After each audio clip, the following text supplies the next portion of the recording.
Hi, this is Nick Coman with Dragonfly Creative, and today we're going to talk about using vinyl when you sew.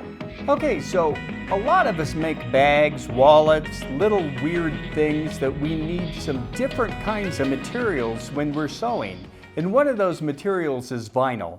Now, we don't always need the heavy vinyl that you're going to get at the store. Sometimes a little thin piece of vinyl is absolutely wonderful, like sometimes dividers in wallets or the little protection in bags.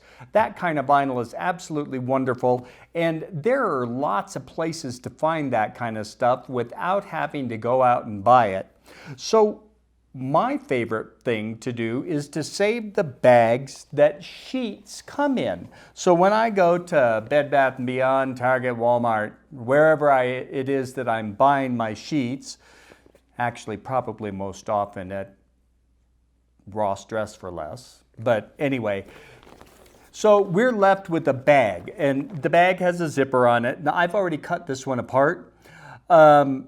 So this bag, I'm going to go ahead and cut the top zipper off, but this was the front of the bag and the zipper was right here. So I'm just going to cut this one off. Now this vinyl may not be heavy enough for actual, the outside pieces on wallets or that kind of stuff, but it's perfectly wonderful as a liner for like a makeup bag, or if you put it inside a purse, as an inside pocket, something in between. So we're ending up with a piece like this. Now this particular bag had a pocket built in already, okay? So that could actually be used as is. Now this is a little dirty. All I'd need to do is take some Windex or a wet sponge and wipe it down, get it cleaned up. But one of the things that happens is that vinyl sometimes gets wrinkled while it's being stored or in shipping, that kind of thing. So let's talk about how to straighten that out. So this one's not horrible, but it is pretty wrinkly. One of the things that I do to do this, we can't iron vinyl because it just makes a mess. Ask me how I know that.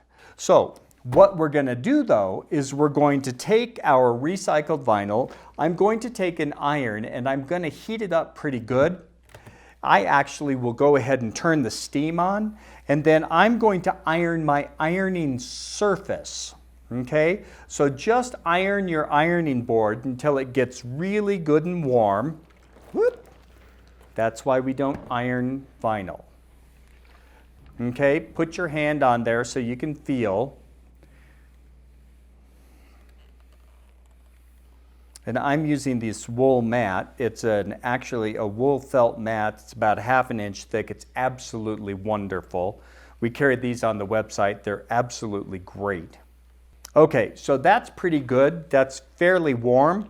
Now what I'm going to do is I'm actually going to just take the vinyl and move it over that, and I'm going to hold it down and smooth it out over that ironing surface and let the heat from the iron actually straighten out those wrinkles, okay?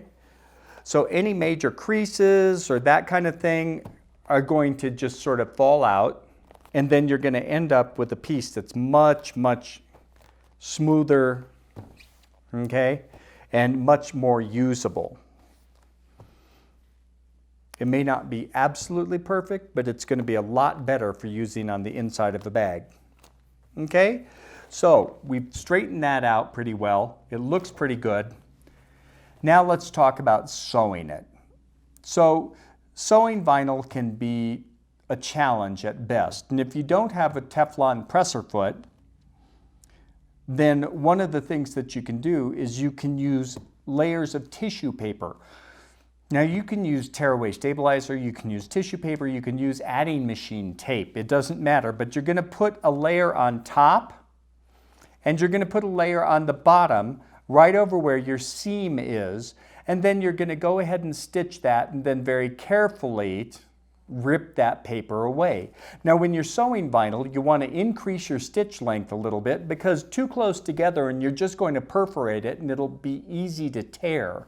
So increase your stitch length a little bit and put a little paper on top and on the bottom. On the bottom, it's going to protect it from the feed teeth, and on the top, it's just going to make it slide right along that presser foot. Now, if you do have a Teflon presser foot, go ahead and use that on top, and then use the paper just on the bottom. But you still want to go ahead and increase that stitch length. So that's actually our tips for today. First, where to find it. Use all those little vinyl bags that everything comes in, whether it be socks or sheets or shirts, it doesn't matter, it can be recycled. Then you're going to go ahead, heat up your ironing surface, and then put the vinyl down on top to get rid of those stubborn wrinkles.